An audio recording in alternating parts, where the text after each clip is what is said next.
शंकर एक अनाथ लड़का था। उसको जंगल में रहने वाले शिकारियों के एक गिरोह ने पाला था। उसके पास कोई औपचारिक शिक्षा भी नहीं थी। वह केवल एक चीज़ जानता था कि उसे कैसे जीवित रहना है, शिकार करना और उनको मारना, तथा जंगल के फलों को खाना और नदी के पानी को पीकर अपने आप को जीवित रखना जानता था। एक दिन वह अपना रास्ता भटक गया और उसने देखा कि कुछ लोग नदी के किनारे पर बने एक पत्थर की आकृति के चारों ओर जोर जोर से चिल्ला रहे हैं।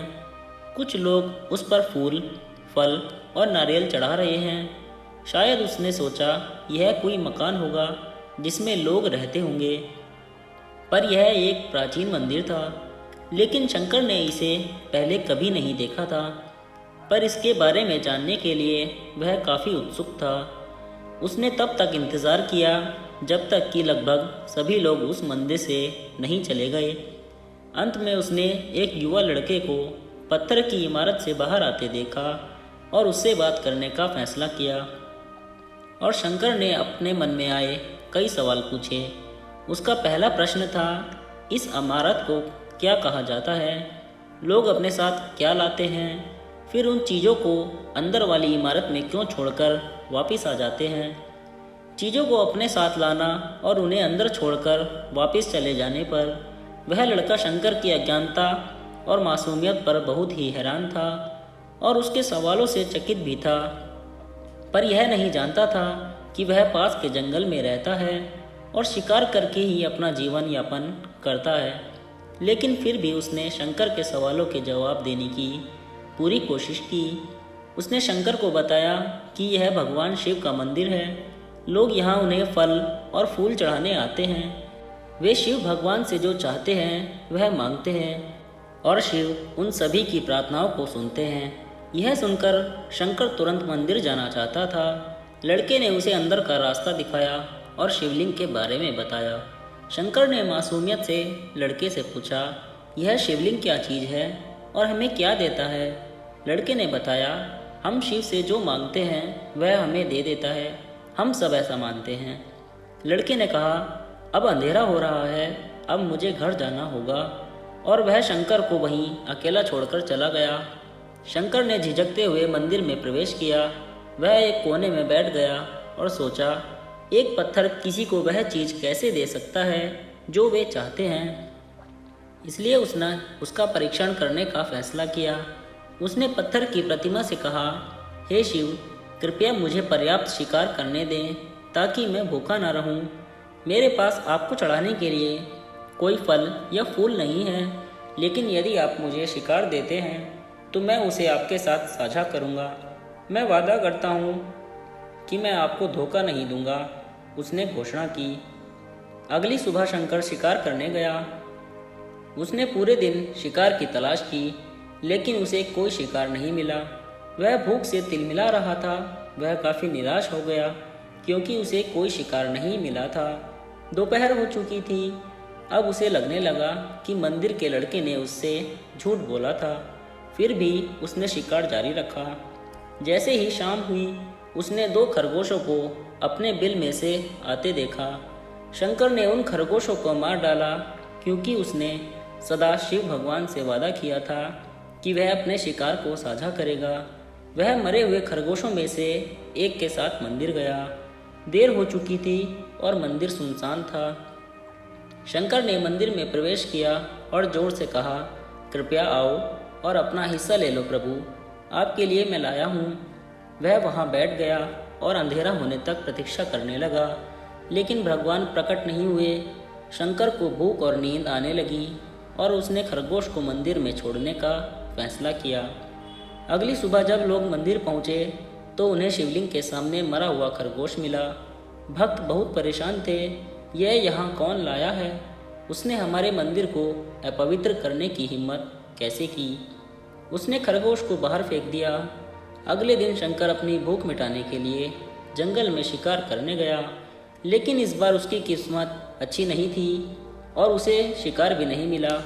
उसने सोचा, आज रात को मंदिर जाना चाहिए और शिव से पूछना चाहिए कि उनको खरगोश का भोजन कैसा लगा।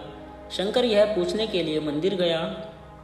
जब वह मंदिर पहुंचा तो उसके आश्चर्य का कोई ठिकाना न रहा। उस रात मंदिर में लोगों की काफ़ी भीड़ थी। शिवरात्रि की रात थी, लेकिन अबोध शिकारी लड़के को इस बारे में कुछ भी नहीं पता था। शंकर ने चारों ओर देखा और उस युवा लड़के को देखा जिसने उसको मंदिर के अंदर शिव से प्रार्थना करने के लिए कहा था। चूँकि उसे इतने सारे लोगों के आसपास रहने की आदत नहीं थी, उसने वहीं रुकने का फैसला किया और पास के एक बेल के पेड़ पर चढ़ गया। यह एक लंबा इंतज़ार था और समय बिताने के लिए उसने पेड़ से पत्ते तोड़कर ज़मीन पर फेंकना शुरू कर दिया। उसे अज्ञात पेड़ के नीचे एक छोटा सा शिवलिंग था जिसकी पूजा लंबे समय से नहीं की गई थी। शंकर के द्वारा फेंके गए बेल के पत्ते उस शिवलिंग पर गिरे। शंकर भजनों से मंत्र मुग्ध हो गया और धीरे धीरे साथ गाना और पंचाक्षरी मंत्र का जाप करना शुरू कर दिया। रात भोर में बदल गई और सभी भक्त मंदिर से चले गए। शंकर पेड़ से उतरा और मंदिर में प्रवेश किया। उसने देखा कि शिवलिंग की आंखों पर लाल निशान थे। वो कुमकुम से थे जो लोगों ने चढ़ाए थे, लेकिन शंकर को यकीन था कि शिव को उनकी आंखों में परेशानी हो रही है। उसने शिव की खेदजनक स्थिति के रूप में जो कुछ भी महसूस किया, उसके लिए उसे बहुत दुख हुआ। वह उनकी मदद करना चाहता था। उसने सोचा, शिव यहाँ अकेले रहते हैं और बीमार होने पर उनकी देखभाल करने वाला कोई नहीं है। जब तक भक्त उनसे मिलने नहीं आते, उन्हें भोजन भी नहीं मिलता। शंकर ने एक रात पहले भक्तों को शिवलिंग पर जल चढ़ाते देखा था। प्रभु को ठंड लग रही होगी, शायद वह कांप रहे हैं, उसने सोचा। आखिरकार वह केवल पत्तियों से ढके हुए हैं। तो उसने शिव से पूछा, मेरे स्वामी, मैं आपकी क्या मदद कर सकता हूँ? शायद कुछ खाना या दवा। मैं आपकी सेवा कैसे कर सकता हूँ? शिव ने उसे कोई उत्तर नहीं दिया। शंकर ने सोचा, भगवान वास्तव में बहुत बीमार हैं, क्योंकि वह अब उत्तर देने में भी असमर्थ हैं। वह तुरंत जंगल में गया, कुछ औषधीय जड़ी बूटी को लाया और लाल निशान पर उनका लेप लगाया, लेकिन कुछ भी नहीं हुआ।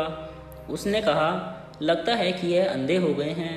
मुझे प्रभु को अपनी एक आंख देनी चाहिए ताकि वह ठीक हो जाएं। यह निश्चित रूप से उन्हें खुश कर देगा। उसका दिल पवित्र था और उसने वहां शिव के हाथ में रखे त्रिशूल को उठाया और त्रिशूल को अपनी दाहिनी आंख की ओर ले गया और अपनी आंख को निकालने का प्रयत्न किया। शंकर अनपढ़ था, उसे मंत्रों या पूजा के उचित तरीकों का कोई ज्ञान नहीं था, लेकिन उसकी भक्ति की कोई सीमा नहीं थी। जैसे ही वह अपनी आंख निकालने वाला था, शिव अपनी पत्नी पार्वती के साथ प्रकट हुए। उन्होंने पार्वती से कहा, इस भक्त शंकर ने अनजाने में शिवरात्रि पर उपवास किया, बेल के पत्तों से मेरी पूजा की और साबित किया कि उनका दिल बेदाग है। मैं अपने इस भक्त पर काफ़ी प्रसन्न हूँ। शिव भगवान ने शंकर से कहा, तुमने मुझे अपनी मासूमियत के कारण जीत लिया है। प्रभु ने मुस्कुराते हुए कहा, लोग मुझसे हर समय वादे करते हैं, लेकिन जैसे ही उन्हें वो मिल जाए जो उन्हें चाहिए, वो उनको भूल जाते हैं। दूसरी ओर तुमने मेरे साथ एक सच्चे इंसान की तरह व्यवहार किया और यह वास्तव में बहुत दुर्लभ है। अब से तुम मेरे इस संसार में सबसे बड़े भक्त माने जाओगे और तुम्हारा नाम मेरे साथ सदा जुड़ा रहेगा। तुम कई सदियों तक जीवित रहोगे। इस बात को कहकर भगवान शिव व माँ पार्वती अंतर्ध्यान हो गए। तभी से लोग शिव के साथ शंकर भी लगाने लगे।